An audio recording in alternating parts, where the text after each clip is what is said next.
போலியா பல சமயங்கள்ல வாழும். சின்ன விஷயங்களை முடிவு எடுக்கணும்னா கூட மத்தவங்க என்ன சொல்லுவாங்க அப்படின்னு தான் யோசிக்கிறோம். உண்மையில நமக்கு என்ன வேணும்னு யோசிக்கிறது ரொம்ப ரொம்ப குறைவு. நமக்கு மத்தவங்களுக்கு நாம எப்படின்னு தெரிஞ்சா மத்தவங்களுக்கு நம்மள பிடிக்குமோ பிடிக்காதோ அப்படிங்கிற ஒரு பயம் தான். வாழ்க்கை முழுக்க போலியா வாழ்றதை விட நிஜமா நம்மள புரிஞ்சுகிட்ட சில பேர் போதும் நம்மோடு சேர்ந்து ஒரு நிமிஷமாவது வாழ்க்கையை கொண்டாடு. வாழ்க்கையை நிஜமாக வாழ மனதோடு பேசலாம் வாங்க. தொடர்பு கொள்ளுங்க 044-30427777 044-3063-2994. இன்னைக்கு நம்மோட நிகழ்ச்சியில மனநல மருத்துவர் டாக்டர் ருத்ரன் இணைஞ்சிருக்காரு. ரொம்ப நன்றி டாக்டர், இந்த நிகழ்ச்சிக்கு நீங்க வருகை தந்ததுக்கு. நாடாளுமன்றத்துல துப்புரவு தொழில் செய்யற ஒரு பெண் ஊழியரோட பாலியல் புகார ஏற்கவே இல்லை.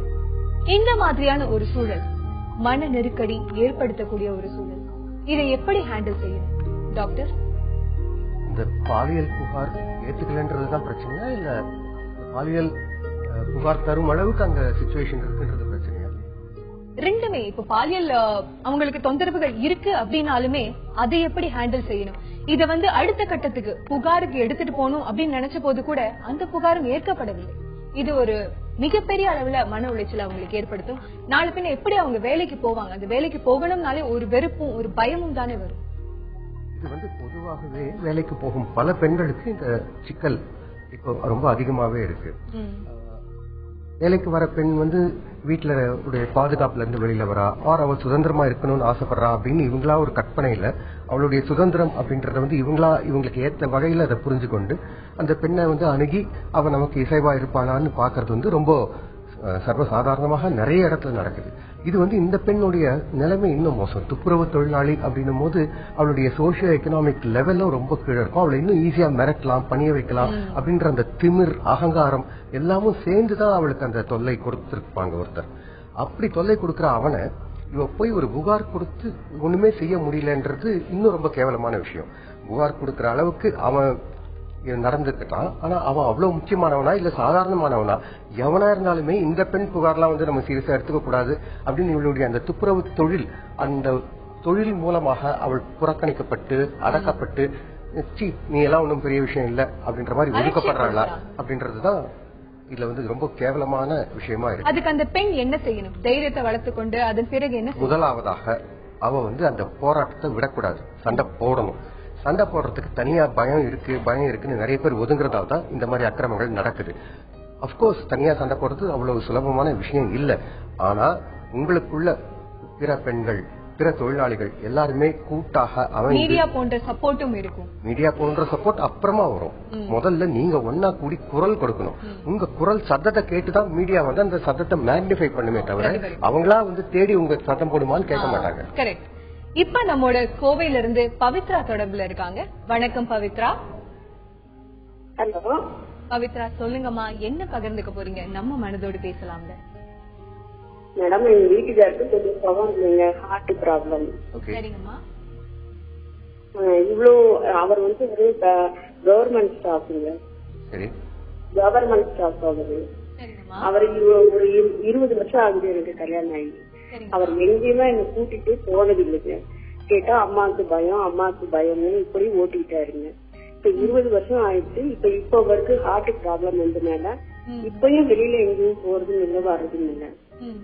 எனக்கும் 2 பையங்க இருக்காங்க. 2 பையங்களும் காலேஜும் படிக்கிறாங்க.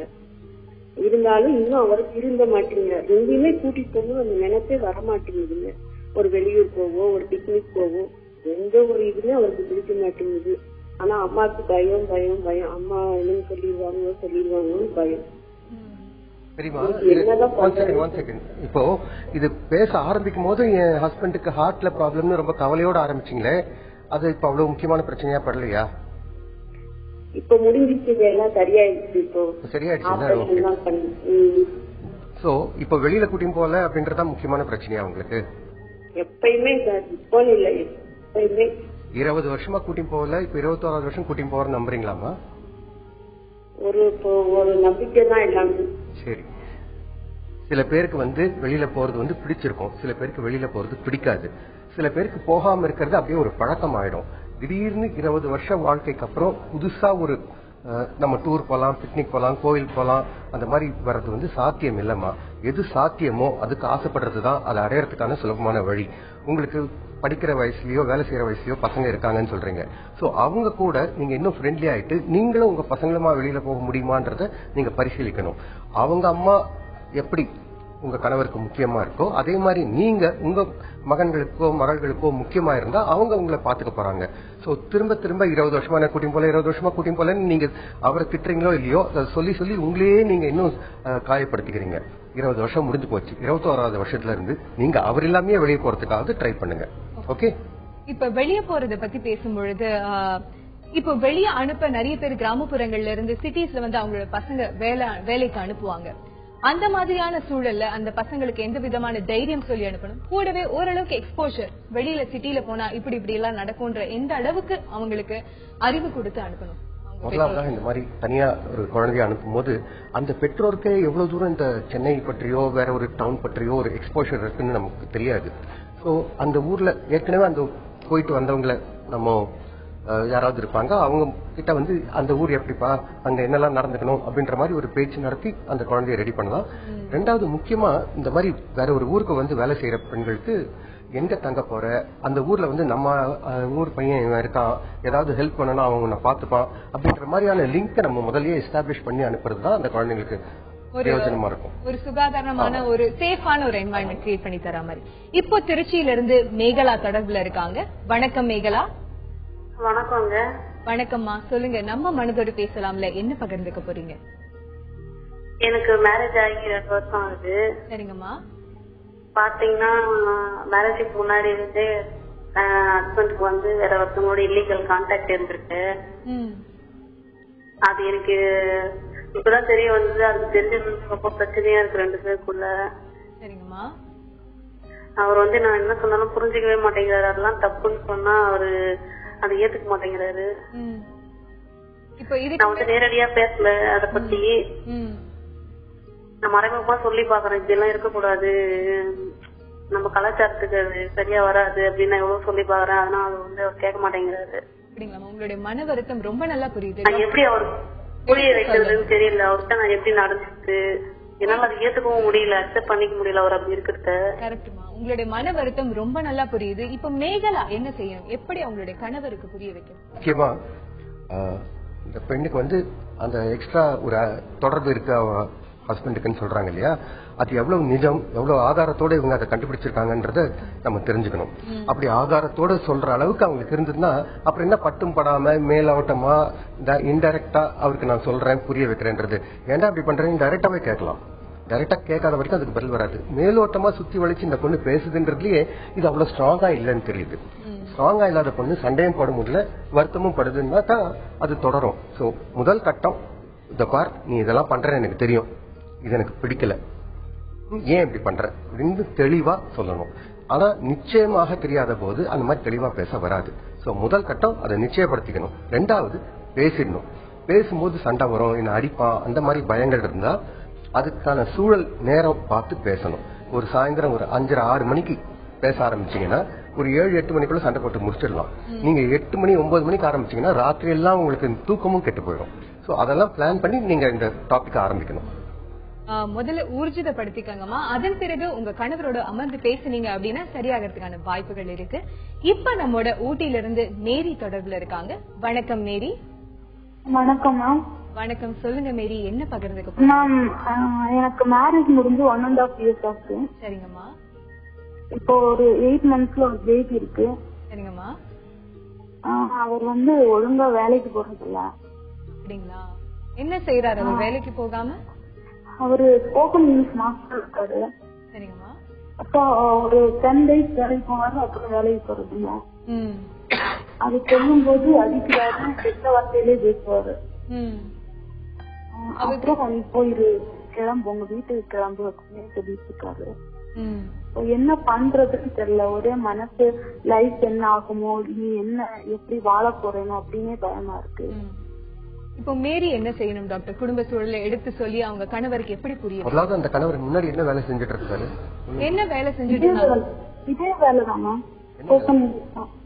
என்னதுங்கம்மா, கொஞ்சம் தெளிவா சொல்றீங்க? 8 years ஸ்போக்கன் இங்கிலீஷ் மாஸ்டர் தான் இருக்காரு. ஸ்போக்கன் இங்கிலீஷ் மாஸ்டரா? ஓகே. ஆமா. ஏமா அந்த வேலைக்கு போறது இல்ல? அங்க வேலை இல்லையா இல்ல அந்த இன்ஸ்டிடியூட் மூடிட்டாங்களா? இன்ஸ்டிடியூட் இருக்கு, ஒரு உடம்பு முடியல. என்ன உடம்புக்கு? ஏதாவது ஒரு காரணம், அவருக்காக ஏதாவது ஒரு காரணத்தை தேடிக்கிட்டே வேலைக்கு போவாங்க. குடிப்பாராமா? இல்ல, குடிக்கிறதுலாம் இல்ல, எந்த கெட்ட பழக்கமும் இல்ல. சோ நிஜமாவே உடம்புக்கு ஏதாவது இருக்கா? செக் பண்ணிட்டீங்களா? இல்ல, எப்ப பார்த்தாலும் வீட்டுல தூங்கிட்டே இருப்பாங்க. ஆமா, ஒரு ஆள் நாள் முழுக்க தூங்குறான், உடம்பு முடியலன்னு சொன்னா அவனுக்கு உடம்புக்கு ஏதாவது கூட இருக்கலாம் இல்ல? அது செக் பண்ணிட்டீங்களா? அப்படி எந்த இதுவும் இல்ல. பாத்துட்டீங்களா? ஓகே. அப்படின்னா வெறும் சோம்பேறின்றீங்களா? ஆமா. ஓகே. சோ அப்படின்னா நீங்க வந்து மிரட்டி தான் வேலைக்கு அனுப்பணும். இந்த பார், நீ வேலைக்கு போகலாம், நான் கிளம்பி போயிட்டே இருப்பேன். வேற யாரும் இல்லையாமா உங்க வீட்டு ஜனங்க, அவங்க வீட்டு ஜனங்க யாரும் வந்து பேசுறதுக்கு? சாரி, அம்மா இருக்காங்களா? ஆமா, அவங்க அம்மா இருக்காங்க. அவங்க அம்மா தான் சப்போர்ட் பண்றாங்க. என்ன விதத்துல சப்போர்ட் பண்றாங்கம்மா? நீ வேலைக்கு போகாத, படுத்து தூங்குறா சொல்றாங்க. இல்ல, எதுவும் கேக்குறது இல்ல. ஓகே, சரி. பணத்துக்கு என்ன பண்றீங்க நீங்க? ஓகே, பணத்துக்கு என்ன பண்றீங்க? வீட்டு செலவுக்கெல்லாம் எப்படி சமாளிக்கிறீங்க? அவங்க டாடி மட்டும்தான் வேலைக்கு போறாரு. அவருக்கு இப்போ 70 ஏஜ் ஆகுது, 70 வயசு ஆகுது. அவரு வேலைக்கு போறாரு. அவரு வேலை செஞ்சு என்னையும் பாப்பாவையும் பாத்துக்கிறாரு. ஓகே, அவங்களோட டாடி. சரி, இப்போதைக்கு உன் மாமனார் மட்டும் தான் உனக்கு ஹெல்ப்ஃபுல்லா இருக்காரு இல்லையாமா? அவர் தான் அந்த வீட்டுக்கு பாஸ் மாதிரி, குடும்ப தலைவர் தான், அவர் தான் சொல்லணும். சோ அவர் தானே இந்த பையனை மாத்தணும், கண்டிக்கணும். அவர் ஹெல்ப் பண்ண மாட்டாரா அந்த விஷயத்துல? ஸோ பேசிக்கா உங்க ஹஸ்பண்டுக்கு வந்து பொறுப்பு கிடையாது, அதுக்கான நியாயமான விஷயம் எதுவுமே, ஒரு வாழ்க்கைக்கு பிரயோஜனமான விஷயம் எதுவுமே தெரியல. ஸ்போக்கன் இங்கிலீஷ் மட்டும் தான் மாஸ்டர் வேற இருந்திருக்கான். இந்த மாதிரி உங்க வீட்டு ஜனங்க யாராவது சப்போர்ட்டுக்கு வருவாங்களா? அம்மா அப்பா இருக்காங்க சார். இல்லமா, சொல்லுமா. அம்மா அப்பா இருக்காங்க. அவங்க வந்து நீ தேர்ந்தெடுத்த வாழ்க்கை லவ் மேரேஜ் சார். ஓகே. நீ தேர்ந்தெடுத்த வாழ்க்கை நீயாதான் மாத்திக்கணும்னு சொல்றாங்க. ஓகே. சோ ஒரே வழி, இந்த பையனை மிரட்டிட்டாமா நீ வழிக்கு கொண்டு வர முடியும். லவ் பண்ணிருக்க, உன்னை கல்யாணம் பண்ணிட்டு இருக்கான், எந்த பேட் ஹேபிட்ஸும் இல்லைன்ற. சோ நீ வேலைக்கு போகலன்னா நான் கிளம்பி போயிட்டே இருப்பேன். நான் எங்க அப்பா அம்மா வீட்டுக்கும் போக மாட்டேன், இங்கேயும் போக மாட்டேன், நான் எங்க போவேன்னு கூட சொல்ல மாட்டேன். நீ நிஜமா அப்படி பண்ண வேணாம், மிரட்டலாம். அந்த மிரட்டலுக்கு உங்களுடைய இன்லாஸ் இருக்காங்க இல்லையா, உங்க மாமனார், அவர் தான் ஹெட் ஆஃப் த ஃபேமிலி, அவரையும் சப்போர்ட்டுக்கு சேர்த்துட்டு நீ ஹெல்ப் பண்ணு. இந்த உண்மையை அவருக்கு மட்டும் தெரிய வச்சுட்டு, அப்புறம் நாளைக்கு இந்த பொண்ணு திமிர் பிடிச்ச பொண்ணு அவங்களும் உன்னை ஒதுக்கிட கூடாது. அதுக்காக அவங்க சப்போர்ட்டை இன்டைரக்டா வச்சுட்டு, இவருக்கு தெரியாம அவங்களுக்கு மட்டும் தெரிய வச்சுட்டு நீ மிரட்ட ஆரம்பிச்சாதான் சப்போர்ட்டோட இது செய்யலாம் இல்லையா? திரும்ப திரும்ப நீங்க சொல்லிக்கிட்டே இருந்தீங்கன்னா அவங்களுடைய மனசு மாறதுக்கான வாய்ப்புகள் இருக்குமா? இப்ப நம்மோட சென்னையில இருந்து பிரபாகரன் தொடர்புல இருக்காரு. வணக்கம் பிரபாகரன். வணக்கம், சொல்லுங்க பிரபாகரன், என்ன பகிர்ந்துக்க போறீங்க? மேடம், எங்க அண்ணனுக்கு கேட்கணும். சொல்லுங்க பிரபாகரன், என்ன விஷயம்? எங்க அண்ணன் வீட்டுக்கு சரியா வரமாட்டான். சரிங்க. நைட் எல்லாம் பட்டா தூங்க மாட்டான், நைட் ஃபுல்லா முடிச்சுனே இருக்கிறான். அதிகமா கோவம் வருது அவனுக்கு. சரிங்க.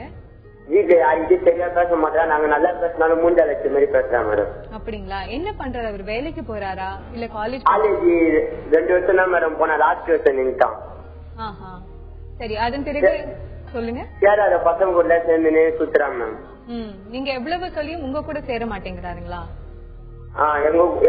எங்களுக்கு ஓரளவு நல்லா பேசுனா, திடீர்னு ஏதாவது ஒரு விஷயம் பேசினா எங்களை மூஞ்சால மாதிரி பேசுறான். அப்படிங்களா? சரி, ஓகே.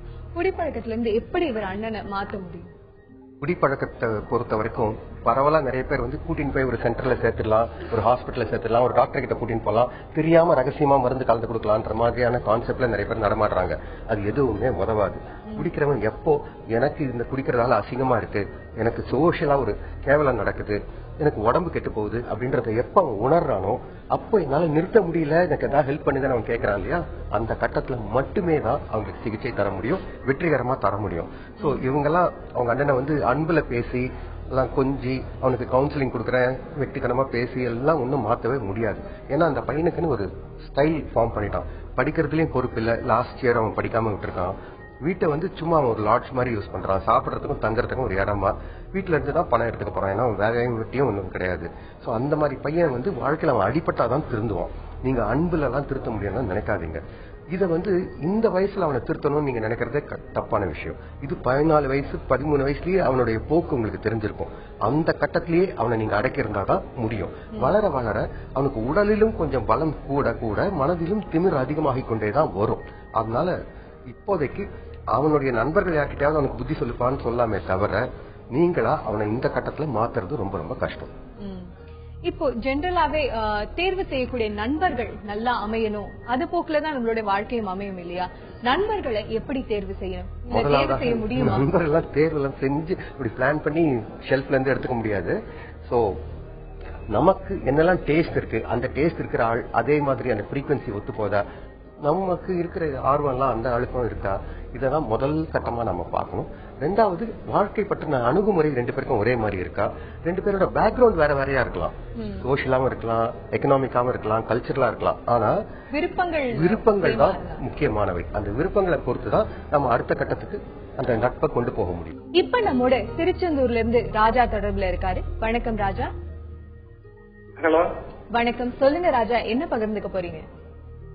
இல்ல எனக்கு வந்து ரொம்ப கோவம் வருது பாத்துவாங்க. இப்போ லேசா ஒரு சின்ன விஷயம் யாரும் சொன்னாலே என் மனசு வந்து ரொம்ப போட்டு பாதிக்கப்பட்டிருக்கு. இத நினைச்சே நான் ரொம்ப கவலைப்பட்டு சாவர நிலைமை கூட ஆயிருந்தேன். வீட்டுல பிரச்சனை.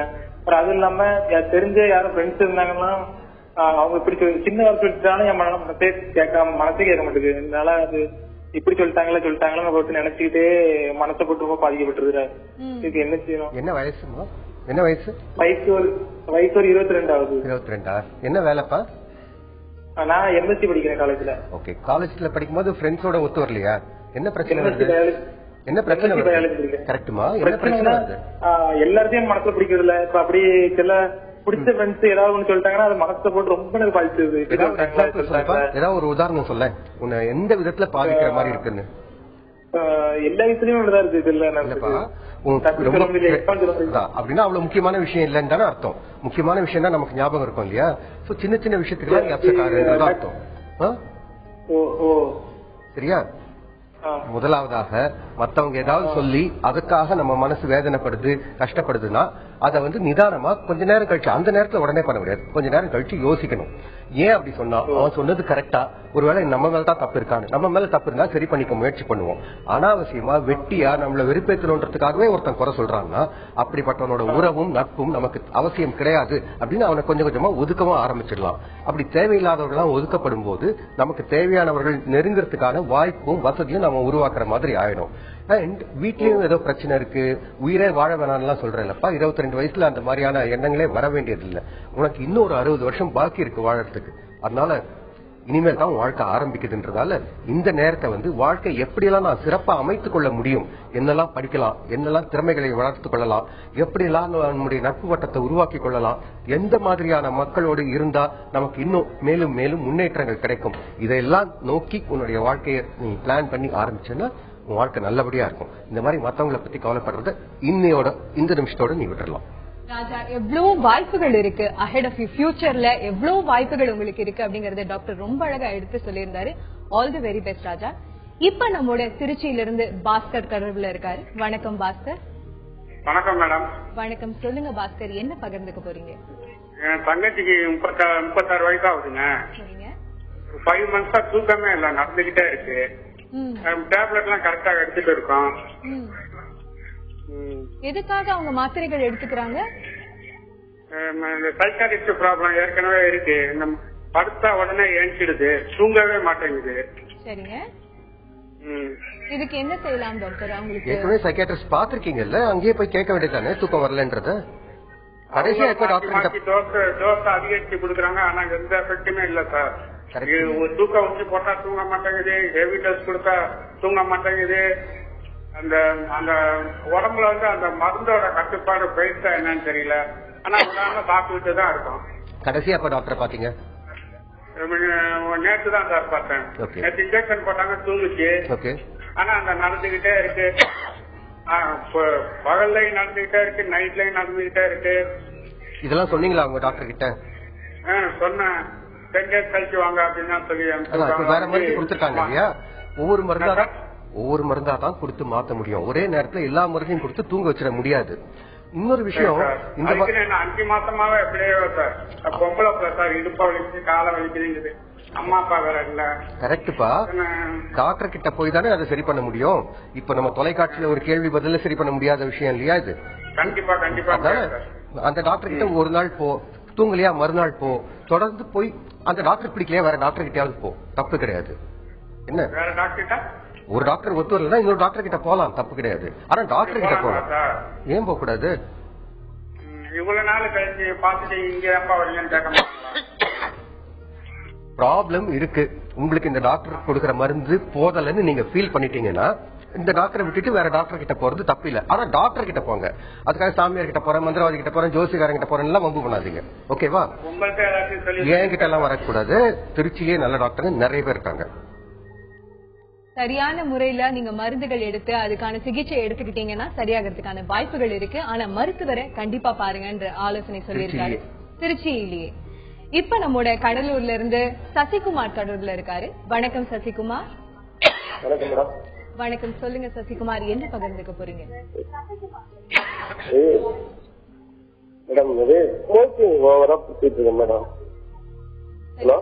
கொஞ்சம் தெளிவா கேட்க மாட்டேங்குது, சத்தமா பேசுறீங்களா?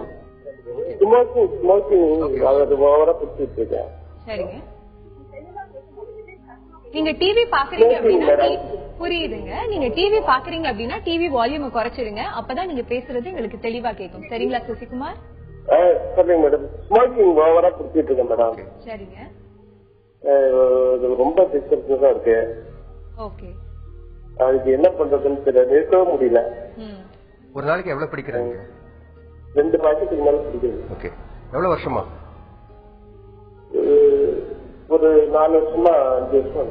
ஓகே. சிகரெட் பிடிக்கிறது ஒரு கட்டத்துல வெறும் பிசிக்கலா அதை எடுத்து பிடிக்கணும்ன்ற ஒரு பழக்கமா அதை மீறி அந்த புகையில இல்லையா, அது உடம்புல தேவைப்படுற அளவுக்கு ஒரு பாதிப்பை உருவாக்கும். அது இல்லையேன்ற ஒரு தவிப்பு உருவாக்கும். அதை நிறுத்திட்டாக்கா கொஞ்ச நேரத்துல ஒரு பதட்டம் கூட வரும். இதுக்கு அந்த பதட்டங்கள் குறையறதுக்கான மருந்துகள் கொஞ்சம் தேவைப்படும். அண்ட் அந்த நிக்கட்டினை படிப்படியா நீங்க உடம்புல இருந்து குறைக்கிறதுக்கான சில வழிமுறைகளும் இருக்கு.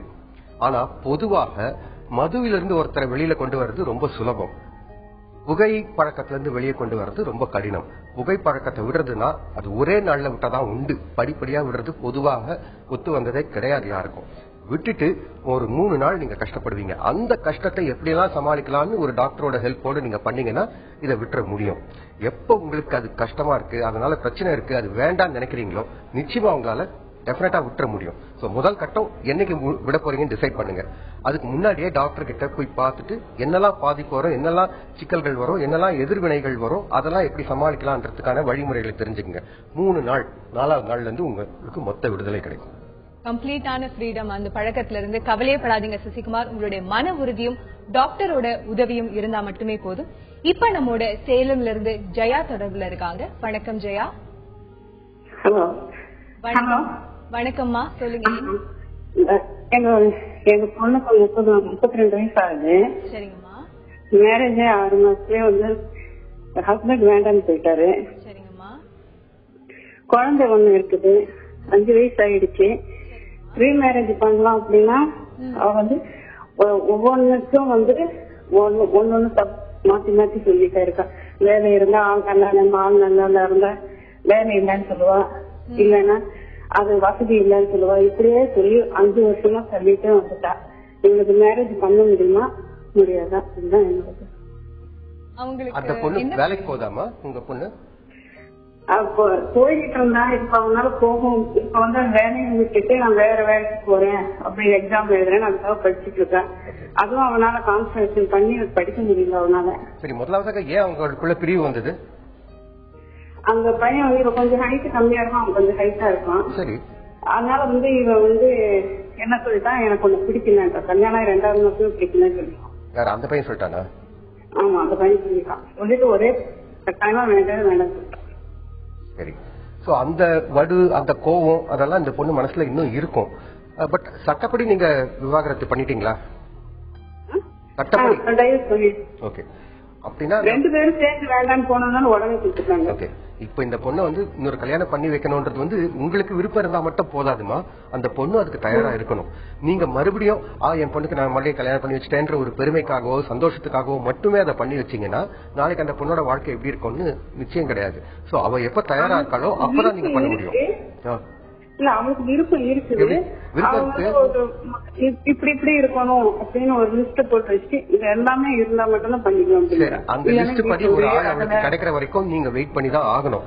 ஏன்னா மறுபடியும் அது உயரமா இருக்கான், குள்ளமா இருக்கான், கருப்பா இருக்கான், சிவப்பா இருக்கான்னு ஏதாவது ஒரு காரணத்துக்காக இவங்களுக்கு பிடிக்காதவனை நீங்க பண்ணி வச்சீங்கன்னா மறுபடியும் ஒரு சிக்கல் தான் வரும். மோரோவர் இந்த பொண்ணு மனசுல இப்படி ஒரு வச்சிருக்கா இல்லையா, இதெல்லாம் எனக்கு வேணும்னு, அவன் அந்த மாதிரி ஒரு பையனை தேடட்டும். அப்படி ஒரு பையன் கிடைக்கும் போது நீங்க ஜாதி பார்க்காம, ஜாதகம் பார்க்காம, சுத்தி 4 பேர் என்ன சொல்றாங்கன்றத பார்க்காம பண்ணி வைக்க தயாரா இருந்தீங்கன்னா அந்த கல்யாணம் நடக்கும். வீட்டுல வந்து ரொம்ப ரகல கோவம், அது வந்து உங்க பொண்ணோட பர்சனாலிட்டிமா, அவ குணாதிசயம். அது ஒன்னும் புதுசா இப்ப மட்டும் அவ பண்றதா இருக்காதே. அவ ஸ்கூல் படிக்கும் போது, காலேஜ் படிக்கும் போது அப்பவே அந்த முரட்டுத்தனம் இருந்திருக்கும் இல்லையா. இப்பொழுது அதிகமா இவங்க உணர்றாங்களா இருக்கும், நிறைய நேரம் அவங்க கூடவே இருக்கிறதால. இப்போ சேலத்துல இருந்து அகமத் தொடர்புல இருக்காரு. வணக்கம் அகமத். Hello madam. வணக்கம், சொல்லுங்க அஹ்மத், என்ன பகிர்ந்துக்க போறீங்க?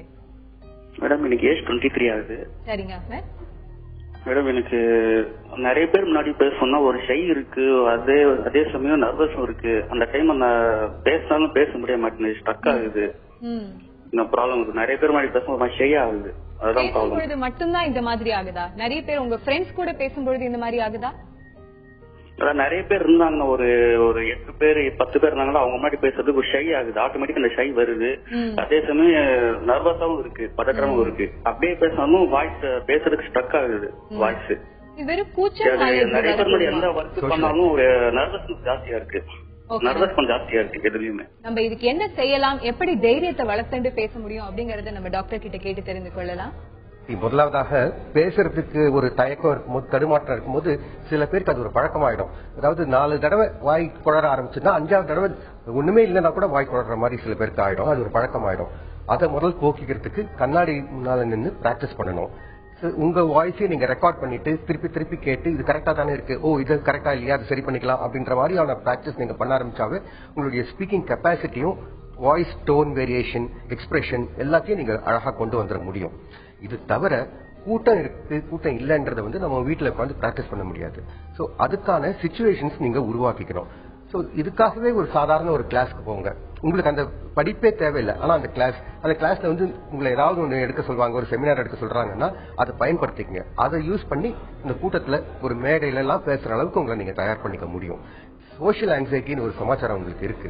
இதையும் மீறி எல்லா விஷயத்துக்கும் உள்ளுக்குள்ள ஒரு பயம் இருக்கு, ஒரு தடுமாற்றம் இருக்கு, குழப்பம் இருக்கு, உங்களை பற்றியே ஒரு தவறான கணிப்பு, உங்களை பத்தி கொஞ்சம் குறைச்சலான மதிப்பீடு எல்லாம் வச்சிருந்தீங்கன்னா அதை சரி பண்றதுக்கு உங்களுக்கு ஒரு சைக்கியாட்ரிஸ்ட் தேவைப்படலாம். ஆனா இப்ப நீங்க சொல்ற விஷயத்துக்கு மட்டுமே வேற ஒரு டாக்டர் தேவையில்லை. வெறும் பயிற்சியின் மூலமாக நீங்களே உங்களை இதுல இருந்து வெளியில கொண்டு வர முடியும். சின்ன சின்ன பயிற்சிகள் மூலமா இந்த ஒரு பயத்தை நீங்க தவிர்க்க முடியும். அதன் மூலமாக நல்லா பேசவும் வாய்ப்புகள் இருக்கு. இப்ப நம்மோட சென்னையில இருந்து லக்ஷ்மி தொடர்புல இருக்காங்க. வணக்கம் லக்ஷ்மி. வணக்கம், குட் ஈவினிங் டாக்டர். எனக்கு ஒரு ஜெனரல் குவெஸ்டின் ஒன்னு இருக்கு. ஜெனரலா லைஃப்ல வந்து நம்ம நிறைய நெகட்டிவ் விஷயம் எல்லாம் கேக்குறோம். சில பேருக்கு உடம்பு சரியில்லை, திடீர்னு இதெல்லாம் கேட்கும் போது ஹவு டு ஸ்டே மோட்டிவேட், ரொம்ப ஒரு லைஃப்ல இன்ட்ரெஸ்ட் இல்லாம அப்பப்போ ஒரு சைக்கிள் மாதிரி ஒரு மோட்டிவேஷன் போயிடுது. ஃபார் எக்ஸாம்பிள் இப்போ ஒரு earthquake நியூஸ் அதெல்லாம் பார்க்கும் போது இவ்வளவுதான் லைஃபா, I mean, in spite of this, how do you stay motivated? It's a general question தான் டாக்டர். அப்பப்போ ரொம்ப மனசு வலிக்கும் போது how to handle this? Okay, fine. பாருமா, ஒரு earthquake எக்ஸாம்பிளே நம்ம எடுத்துப்போமே. earthquake வந்தது, நிறைய பேர் செத்து போயிட்டாங்க, நிறைய பேர் அடிபட்டு கை காலெல்லாம் உடஞ்சு கூட போயிருக்காங்க. வாழ்க்கை முழுக்க இனிமேல் ஊனமா இருக்க போறாங்கன்ற நிலைமையை பார்க்கும்போது ஐயோ இதான் வாழ்க்கையா, நமக்கு இப்படி ஆச்சுன்னா திடீர்னு ஒரு நாள் முடிஞ்சு போயிடுமா அப்படின்ற மாதிரியான ஒரு எண்ணத்துல வாழ்க்கை பற்றின ஒரு பயம், தன்னுடைய வாழ்க்கையின் நிலையின்மை குறித்த ஒரு பச்சாதாபம் எல்லாம் எல்லாருக்கும் வருவதற்கான சாத்தியங்கள் அதிகம். ஆனா நாளைக்கோட இந்த வாழ்க்கை முடிய போகுது அப்படின்றத வந்து ஏன் பயத்தோட அணுகணும்? இந்த ஒரு நாள் இருக்கேன், இன்னைக்கு சந்தோஷமா இருப்போன்ற ஆட்டிடியூட் நம்ம வளர்த்துக்கணும். அதுக்கு நமக்கு சந்தோஷப்படுறதுக்கு என்னெல்லாம் தேவை, எப்படி எல்லாம் சந்தோஷப்பட முடியும் அப்படின்றத பற்றிய தெளிவான தீர்மானங்கள் நமக்கு இருக்கணும். எனக்கு இன்னைக்கு வந்து சும்மா ஒரு ஐஸ்கிரீம் சாப்பிடுறது சந்தோஷமான விஷயம் தான். ஐஸ்கிரீம் சாப்பிடலாம், தப்பு கிடையாது. ஐயோ நான் ஐஸ்கிரீம் சாப்பிடணுமா, அது வேண்டாமே அப்படின்னு தேவையில்லாத கில்ட்டு, தேவையில்லாம உங்களுக்கு நீங்களே விதித்துக் கொள்ளும் கட்டுப்பாடுகளால் தான் குட்டி குட்டி சந்தோஷங்கள் எல்லாம் நம்ம இழக்கிறோம். சின்ன சின்ன சந்தோஷங்களை சேகரிக்க சேகரிக்க வாழ்க்கை முழுக்க இனிமையான சுகமான ஒரு நினைவு வரும். இந்த நெகட்டிவா ஒரு எர்த்குவேக் வருது, ஒரு ஆக்சிடென்ட் ஆகுது, யாரோ செத்து போறாங்க, யாரோ சிக் ஆயிட்டாங்க, இதெல்லாம் கேட்கும்போது நமக்கு அது ஆகணும்னு அவசியம் இல்லை. அப்படி ஆனாலும் நமக்கு அது கவலை இல்லை. ஏன்னா இன்றைய வாழ்க்கை நம்ம சந்தோஷமா இருக்கும். இப்ப நமக்கு ஒன்னும் ஆகல இல்ல அப்படின்றத ஞாபகம் வச்சுக்கிட்டா போதும். நாளைக்கோ நாளன்னைக்கோ 10 வருஷம் கழிச்சோ எது நடந்தாலும் அப்ப பாத்துக்கலான்ற ஆட்டிடியூட் இருந்தா இத பத்தி எல்லாம் இன்னைக்கு உங்களுக்கு கவலை வராது. நம்மோட திண்டுக்கல்ல இருந்து நிஷா தொடர்புல இருக்காங்க. வணக்கம் நிஷா. வணக்கம், சொல்லுங்க நிஷா, என்ன சொல்லுங்க.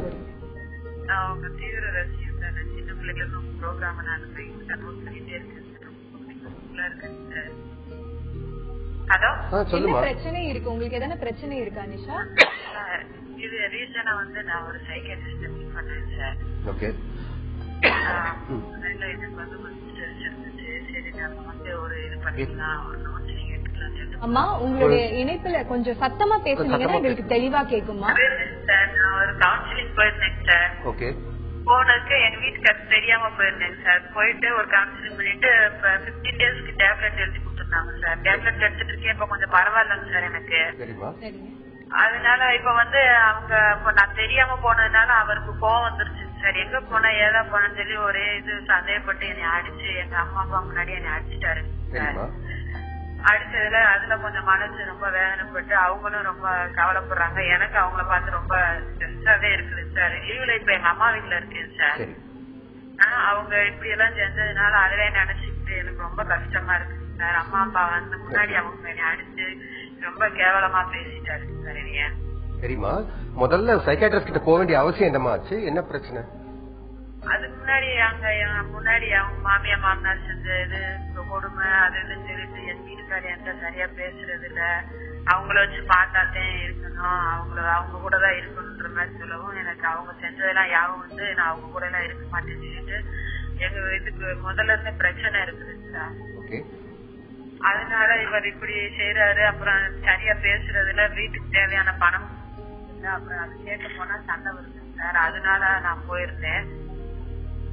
போயிருந்ததுக்கு அது ஏன் போன தெரியாம எதுக்கு போனேன். சரி போனோம்னா இப்படி ஏதாவது மென்டல்னு பட்டம் கட்டி விட்டுருவாங்கன்னு சொல்லிட்டு தெரியாம போனேன் சார். இப்ப போனதுனால இப்ப இந்த பிரச்சனை வந்து. சரிம்மா, உங்க ஹஸ்பண்டே அந்த சைக்காட்ரிஸ்ட் கூட்டி போக வேண்டியதானே?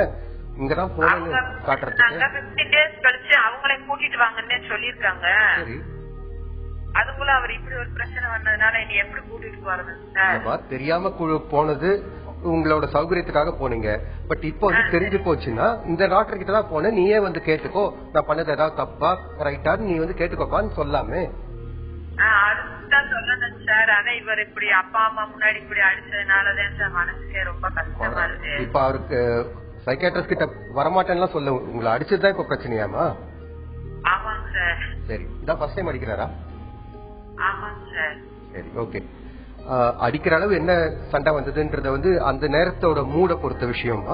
இப்ப வந்து அந்த ஹஸ்பண்ட் உங்களுக்கு தேவைதானே, வேண்டவே வேண்டான்னு விட்டுட்டு வந்துடலையே நீங்க? அப்படிலாம் இல்ல இல்ல, நீங்க திருப்பி ஒன்னா வாழணும்னு ஆசைப்படுறீங்கன்னா நீங்களே வந்து உங்க ஹஸ்பண்ட் கிட்ட நீ என்ன அடிச்சது தப்பு தானே, இனிமேல் இப்படி அடிக்காதன்னு டைரக்டா சொல்லலாம். அந்த டாக்டர் கிட்ட நான் போற அளவுக்கு என் மனசு உடஞ்சிருந்தது இல்ல, நீயே வந்து எவ்வளவு தூரம் நான் கஷ்டப்பட்டேன்னு கேட்டு தெரிஞ்சுக்கோப்பா அப்படின்னு உங்க ஹஸ்பண்ட் கிட்ட பேசலாமேமா?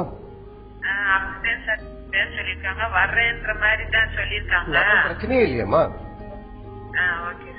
திருப்பி திருப்பி அந்த அடிச்ச கதையே பேசிட்டு இருக்க வேண்டாம், இன்னையோட நிறுத்திடலாம். ஆனா இனிமேல் அடிக்காதன்னு தெளிவா சொல்லிடலாம். ஓகேவா? நீங்க எடுத்து சொல்லுங்கம்மா, இதான் முதல் முறைன்னு சொல்லிருக்கீங்க. நீங்க எடுத்து சொன்னாலே அன்பு வாய்ந்த கணவர் கண்டிப்பா புரிந்து கொள்வாரு. அவரையும் கூட்டிட்டு நீங்க சைக்காட்ரிஸ்ட் போங்க, தெளிவு கிடைக்கும் உங்களுக்கு என்ன அப்படின்னுட்டு. பொதுவாவே நிறைய பேர் கணவன் மனைவிகளுக்குள்ள சண்டை வந்தா கணவர் அடிக்கிறாரு அப்படின்னு சொல்றாங்க. கணவன் அடிக்கும் பொழுது அது வந்து பிசிக்கலா அவங்களுக்கு வந்து அதிக பலம் இருக்கிறத ஒரு காட்டுற மாதிரி, ஒரு டாமினேட்டிங் கேரக்டரை எஸ்டாப்லிஷ் பண்ற மாதிரி. அந்த ஒரு ஆணாதிக்க மனப்பான்மை நிறைய பேருக்கு உண்டுமா. ஆனா இப்பெல்லாம் பெண்களும் ஒன்னும் சும்மா இருக்கிறது இல்ல, திருப்பி அடிக்கிறாங்க. அது தப்பான விஷயமும் இல்ல என்ன பொறுத்த வரைக்கும். சோ பட் அடிக்கிற அளவுக்கு ஒரு பிசிக்கல் வயலன்ஸ் வர அளவுக்கு ஒரு கருத்து வேறுபாடு வருதுன்னா 2 பேருக்குமே முதிர்ச்சி இல்லைன்னு தான் அர்த்தம். சோ அந்த விஷயத்தான் நம்ம அணுகணுமே தவிர அவன் அடிக்கிறா இவ அடிக்கிறா அந்த விஷயமே இல்ல. அது அந்த முரட்டுத்தனத்துக்கு பின்னாடி இருக்கிற அந்த முதிர்ச்சியின்மையை தான் நம்ம முதல்ல கவனிக்கணும். அதுதான் இது காட்டுது, பிரதிபலிக்குது இல்லையா? இப்ப நம்மோட சிவகங்கையில இருந்து ராஜ்குமார் தொடர்புல இருக்காரு. வணக்கம் ராஜ்குமார். தாராளம். மேடம் எனக்கு 23 ஏஜ் ஆகுது மேடம். சரிங்க மேடம், நான் டிப்ளமோ முடிச்சுட்டு ஒரு 3 வருஷம் ஒர்க் பண்ணிட்டு நான் இன்ஜினியரிங் பண்ணிருக்கேன் மேடம். பட் இன்ஜினியரிங் பண்ணிட்டு இருக்கும் போது ஃபர்ஸ்ட் டிப்ளமோ முடிச்சோன்னா ஓரளவு நல்ல சேலரி வாங்க மேடம். பட் இப்ப நான் இன்ஜினியரிங் ரெகுலர் பண்ணிட்டு இருக்கும் போது சரி அந்த சேலரி மறுபடியும் சேலரி பேசிக் பண்றதுக்கு நான் படிப்பை ஓரளவு கான்சன்ட்ரேஷன் பண்ண முடியல மேடம். பட் அப்படி பண்ணானே பிலோ ஏஜ் ஸ்டூடெண்டோட படிக்கிறதுனால எனக்கு ஒரு லைட்டா ஒரு மன அழுத்துற மாதிரி இருக்கிற மாதிரி இருக்கு மேடம். அது வீட்லயும் டக்குனு ஒரு நாள் 2 days இருக்கும்போது நீ சரி வேலைக்கு போறான்ற போது மறுபடியும் சொல்லும் போது சரி சம்பளம் எதிர்பார்க்கறோம்ன்ற மாதிரி தோணுது மேடம். சரி அதனால என்ன பண்ணன்னு ஒரு பிளான் இல்லாம இருக்கு மேடம். அது கண்டிப்பா மேடம். எப்படி செய்யறது? இவர் எடுத்த முடிவுலயே எடுத்த முடிவு கரெக்ட். ஏன்னா டிப்ளமாவோட நிறுத்தாம நான் வந்து இன்ஜினியரிங் படிச்சு பிஇ முடிச்சிட்டேன்னா எனக்கு இன்னும் வேலை வாய்ப்பு வருமானம் எல்லாமே கூடுதலா கிடைக்கும்ன்றது கரெக்டான முடிவு.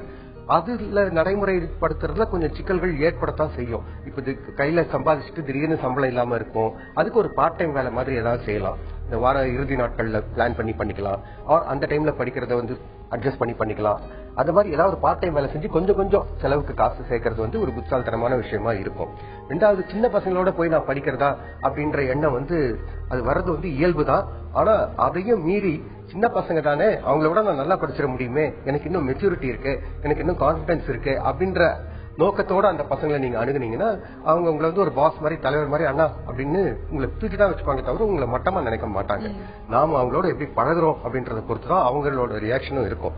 அண்ட் எந்த வயசோட போய் படிக்கிறோன்றது முக்கியம் இல்ல, நாம ஏன் படிக்கிறோம் அப்படின்றதுதான் முக்கியம். படிக்கிறதால நாளைக்கு நம்ம வாழ்க்கை என்ன ஆக போகுதுன்றதுதான் முக்கியம். அது மனசுல இருக்கும்போது வேற எதுவுமே முன்னணியில வந்து நிக்காது. கான்சென்ட்ரேஷன் குறையுதுன்னா திடீர்னு டிப்ளமால படிச்ச ஸ்டைலுக்கும் டிகிரியில படிக்கிற ஸ்டைலும் கொஞ்சம் மாறுபடும். அது எப்படி சமாளிக்கலாம்னு உங்களுடைய டீச்சர்ஸ் கிட்டயே நீங்க கொஞ்சம் அன்பா டைம் கிடைச்சு பேசுனீங்கன்னா அவங்க உங்களுக்கு கைட் பண்ண முடியும். சோ உங்களுக்கு வந்து மேஜரா பிரச்சனை எதுவும் இல்லை. ஆனா தயவு செஞ்சு படிக்கிறத விட்டுற வேண்டாம். இந்த 3 வருஷம் தானே இருக்கு, முடிச்சிட்டு நல்ல வேலைக்கு போயிட்டு இன்னும் சந்தோஷமா இருக்கு.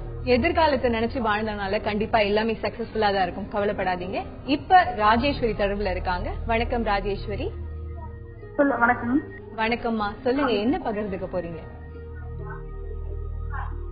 சொல்லுங்கம்மா. நீங்க டிவி பாத்துட்டு இருக்கீங்கன்னா டிவி வால்யூம் கம்மி பண்ணிடுங்கம்மா. கம்மி பண்ணிட்டேங்க. அப்பதான் தெளிவா கேட்கும் நீங்க பேசுறது. சொல்லுங்கம்மா. எனக்கு வந்து ஒரு பொண்ணு ஒரு பையன் இருக்காங்க. பையன் வந்து பிறந்து ஒரு 4 மாசம் ஆகுது. ஹஸ்பண்ட் வந்துங்க ரொம்ப கெட்ட வார்த்தைகள் அதிகமா பேசுவாங்க இல்லையா. அவன் கோவம் வந்துச்சுன்னா அதிகமான கெட்ட வார்த்தைகள், அசிங்கமான வார்த்தைகள் பேசுவாங்க. அது வந்து எவ்வளவு தூரம் சொல்லி பார்த்தாலும் உங்களுக்கு கேட்க மாட்டேங்கிறாங்க. வேற பிரச்சனை வந்து அவங்க சொன்னாலும் அவங்க ரிலேஷன்ல வந்து அவங்க அம்மா அப்பாவும் சொன்னாலும் அவங்க அப்படித்தான் பேசுறா, என்ன பண்றது அப்படிங்கிற மாதிரி சொல்றாங்க. அவங்க கூட பேசி பார்த்தாச்சுங்க. ரெண்டாவது அவங்க மாமாவையும் சொல்லி பார்த்தா அவங்க எல்லாருமே அவங்க ரிலேஷன் பாசிட்டர் அவங்களுக்கு விஷயம் தெரிஞ்சிருக்குதுங்க. ஆனா சொன்னாலும் எவ்வளவு தூரம் சொன்னாலும் அவங்க மாத்திக்க மாட்டேங்கிறாங்க. அந்த பேசுறதே நம்ம எவ்வளவு நம்ம என்னால கேட்கவும் முடியுதுங்க. எப்படி எடுத்து சொல்லி உங்களுடைய கணவனுக்கு புரிய வைக்கிறது? மொத்த குடும்பமே இந்த பையன் இப்படிதான் பேசுவான் அப்படின்னு சொல்லும் போது இது ஒன்னும் புதுசா இப்ப ஆரம்பிச்ச பழக்கமா தெரியல. அந்த நபர் வந்து சின்ன வயசுல இருந்தே அந்த மாதிரியான மொழி நடை பழகி இருக்காரு. சில பேரோட மொழி அந்த மாதிரி ஆயிடும். அவங்க வந்து அந்த கெட்ட வார்த்தைகள்ல வந்து கெட்ட அர்த்தத்தோடவோ கெட்ட எண்ணத்தோடவோ பேச மாட்டாங்க. சாதாரணமாவே ஸ்டூபிட் அப்படின்ற போது யாரையும் முட்டாள் நம்ம சொல்றது இல்லையா, அது சும்மா அப்படி வர மாதிரி இந்த மாதிரி நிறைய வார்த்தைகள் இருக்கு இல்லையா. அந்த மாதிரி அவருக்கு வந்து அந்த வார்த்தைகள் வந்து பழக்கமாயிடுச்சு. அதுல இருந்து மாறுறதுன்னா அந்த குழந்தை உன்னை பார்த்து வர அந்த குழந்தை அந்த வார்த்தை பேசுதுன்னு அந்த குழந்தை பேசவே வேணாம். பேசாம இன்னைக்கு மத்தியானம் என்ன சொன்னாலும் தெரியுமா அப்படின்னு ஒரு சின்ன பொய் கூட சொல்லலாம் அவர்கிட்ட. எல்லாம் உங்ககிட்ட தான் கத்துக்கிறான். அப்புறம் உன் குழந்தைய நீ எப்படி வளர்க்கணுமோ வளர்த்துக்கோன்னு சொன்னாக்கா அப்பதான் உரைக்கும், அது வரைக்கும் உரைக்காது. இந்த மாதிரியான குடும்பத்துக்குள்ள பெற்றோர்களை பார்த்து பிள்ளைகளும் செய்யக்கூடிய ஒரு சூழல் அப்படின்னும் பொழுது இதை எப்படி மாற்றி அமைக்கிறது அப்படிங்கறத பத்தி தொடர்ந்து பேசலாம். இப்ப நம்மோட சென்னையில இருந்து ஸ்ரீனிவாசன் தொடர்புல இருக்காரு. வணக்கம் ஸ்ரீனிவாசன். வணக்கம் மேடம். வணக்கம், சொல்லுங்க ஸ்ரீனிவாசன், என்ன பகிர்ந்து? ஒண்ணும் இல்ல, இது வந்து என்னுடைய ஒய்ஃப்காக நான் பேசுறேன். சரிங்க. Good afternoon doctor Rudran. சொல்லுமா. இது வந்து ஆக்சுவலா வைஃப் வந்து ஒரு 2 இயர்ஸ்க்கு முன்னாடி வண்டி கத்து கொடுத்தேன் டாக்டர். வைஃப் வந்து 32 இயர்ஸ் ஆகுது. 2 பையன் இருக்கான். ஓரளவுக்கு நல்லா ஓடிட்டு இருந்தா, நான் வந்து நல்லா கவுன்சிலிங் பண்ணிட்டு இருந்தேன், நல்லா தான் டிரைவ் பண்ண ஆரம்பிச்சா.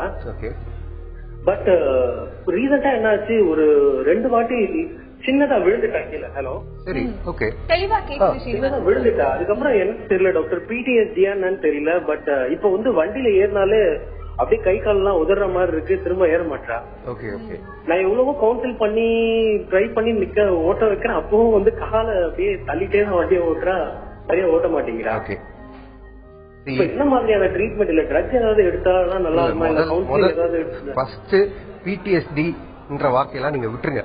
எடுத்த உடனே அவ்வளவு பெரிய ட்ரோமா, அதுல வந்து வர ஸ்ட்ரெஸ் எல்லாம் நீங்களா இமேஜின் பண்ணிடாதீங்க. ஒரு ஆக்சிடென்ட்க்கு அப்புறம் அந்த பொண்ணோட கான்பிடன்ஸ் குறைஞ்சு போச்சு, அவ்வளவுதான் விஷயம். அண்ட் கத்துக்கும் போதே கெட்டு போகல, கத்துட்டு ஒரு சின்ன ஆக்சிடென்ட், ரொம்ப சிம்பிள் ஆக்சிடென்ட் நமக்கு தெரியும். அந்த பொண்ணுக்கு வந்து அந்த விழுற நேரம் பெருசா அசிங்கமா இருந்திருக்கலாம், பயமுறுத்துற மாதிரி இருந்திருக்கலாம், ஐயோ என்ன ஆயிடுமோன்னு ஒரு திக்குன்னு ஒரு ஷாக் மாதிரி அந்த நேரம் ஆயிருக்கலாம். அதனுடைய தொடர்ச்சி வந்து ரொம்ப காலமும் இருக்காது. படிப்படியா ஒரு அவசியம் வரும்போது அந்த பொண்ணால வண்டி ஓட்ட முடியும். மாத்திரைகள் தேவையா இல்லையான்றது வந்து மீதி சிம்டம்ஸ் எல்லாம் வச்சுதான் நீங்க டிசைட் பண்ண முடியும். வெறும் வண்டி ஓட்டுறதுல மட்டும் தான் அந்த பயம் பதட்டம் இருக்கா, இல்ல பொதுவாகவே எல்லா விஷயத்திலயும் தினசரி நடவடிக்கையில பல விதத்துல அந்த பயமும் பதட்டமும் வெளிப்படுதான்னு பாருங்க. அப்பதான் உங்களுக்கு ஒரு டாக்டர் தேவை. அப்புறம் நீங்க கவுன்சிலிங் பண்ணிட்டேன் சொல்றீங்களே, அந்த மாதிரி நீங்க சொன்னாக்கா அவ்வளவு மனசுல ஏறதை விட வெளியில இருந்து ஒரு ஆள் சொல்றதுதான் இன்னும் ஈஸியா ஏறும். அந்த பொண்ணோட ஃப்ரெண்ட்ஸை யூஸ் பண்ணுங்க. முதல்ல ஃப்ரெண்ட்ஸ் தான் எப்பவுமே அந்த கான்பிடன்ஸ், அந்த தைரியம், நீ வா நான் கூட வரேன், நான் பின்னாடி உட்கார்றேன், நீ ஓட்டு அப்படின்னு ஒரு ஃப்ரெண்டு சொல்றதுக்கும் நீங்க சொல்றதுக்கும் ஒரு குட்டி டிஃபரன்ஸ் இருக்கும். ஏன்னா நாளைக்கு நீங்க ஏதாவது மட்டமா நினைச்சிருவீங்களோ, மறுபடியும் நீங்க குறை சொல்லுவீங்களோ அப்படின்ற ஒரு பயத்தோடவே அந்த பொண்ணு உங்களை அணுகும். எஸ்பெஷலி இது ஒரு 2 நாள் ஆன பிறகு. சோ எடுத்த உடனே டாக்டர் உங்களுக்கு தேவையில்லைன்னு நினைக்கிறேன். ஆனா பொதுவாக இந்த பயமும் பதட்டமும் பல விதங்கள்ல அவங்களுடைய தினசரி நடவடிக்கையெல்லாம் பாதிக்க ஆரம்பிச்சதுன்னா அப்ப உங்களுக்கு கண்டிப்பா டாக்டர் தேவை. இப்ப நம்மோட ஊட்டியில இருந்து திலீப் தொடர்புல இருக்காரு. வணக்கம் திலீப். வணக்கம் மேடம். வணக்கம், சொல்லுங்க திலீப். டாக்டர், நான் திலீப் பேசுறேன் ஊட்டியில இருந்து. சொல்லுங்க. நான் நைட்ல பல்லு கடிக்கிற பழக்கம் நிறையவே இருக்குது. அது எதுனா பேரண்ட்ஸ் வந்து மேபி ஸ்ட்ரெஸ்னால தான் நீ அதிகமா பண்றேன்னு சொல்றாங்க. என்ன வயசுப்பா? அது எனக்கு 27. ஓகே. அதனால என்னதான் ரொம்ப பல்ல அடிச்சா மார்னிங் எந்திரிச்சேன்னா அந்த ஜாயினும் வலிக்க. அது மென்டல் பிரஷரா இல்ல சைக்கலாஜிக்கல் ப்ராப்ளமா இல்ல ஏதாவது ஹேபிட்டா? ஃபர்ஸ்ட் ஆஃப் ஆல் இந்த பல் கடிக்கிறதுன்றது இப்ப வந்திருக்காது, சின்ன வயசுல இருந்தே இருந்திருக்கும். இப்ப வேணா அதிகமா இருக்கலாம். இது தவிரவும் இதோட சேர்த்து அசோசியேட்டட் ஃபேக்டர்ஸ் எல்லாம் இருக்கான்னு நம்ம பாக்கணும்.